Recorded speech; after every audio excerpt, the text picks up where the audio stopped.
আসসালামু আলাইকুম ওয়া রাহমাতুল্লাহি ওয়া বারাকাতুহু।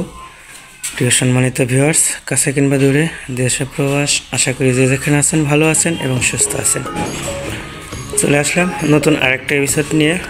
আজকে আমার সুন্দরীদের গোসল করে দিলাম। সুন্দরীর মা, আর ওই পাশে পুতুল।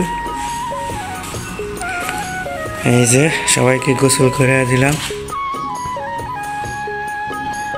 কি পুতুল, এখন বাই বাই দাও, বাই বাই দাও।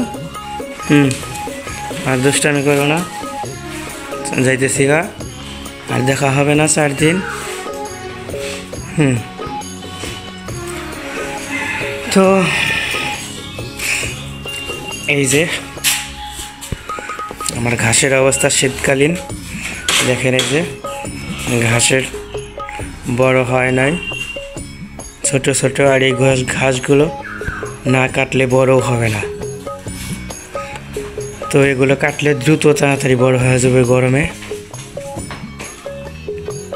এই যে খড় আর ঘাস সমান সমান, খড়ের থেকে ঘাস বেশি, ঘাসের পরিমাণ। এখন ঘাসের সংকট নেই বললেই চলে ইনশাল্লাহ।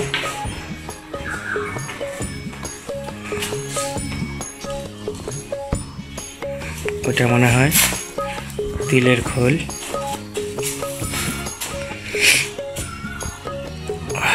আর একটা কথা জানি আপনাদের, না এর আগের ভিডিওতে বলছিলাম কিনা, এখনও 1 মাস হয়েছে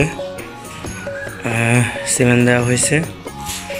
আর আমাদের পুতুল, আমার আদরের বাদর, অনেক আদর করি ওদের, আর বাদর হয়ে গেছে। ও কিন্তু এখনও কনসেপ্ট করে নাই, হেঁটেও আসে না। হ্যাঁ, 2 বছর প্লাস হয়ে গেছে অলরেডি, বাট হেঁটে আসে না। তো অন্য পদক্ষেপ নিয়েছি ওকে নিয়ে, তো দেখি কত দূর পর্যন্ত এগাতে পারি। ফ্যাটেনিং করে ফেলবো শালাকে।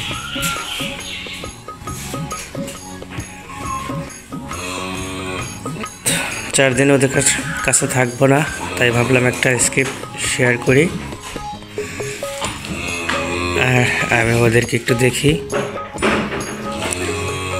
তো খুব ছোট্ট একটা ভিডিও, তারপরেও যারা ধৈর্য ধরে কষ্ট করে ভিডিওটা দেখেছেন তাদেরকে অসংখ্য ধন্যবাদ।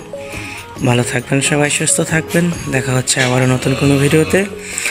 আসসালামু আলাইকুম ওয়া রাহমাতুল্লাহি ওয়া বারাকাতুহু। ফি আমানিল্লাহ।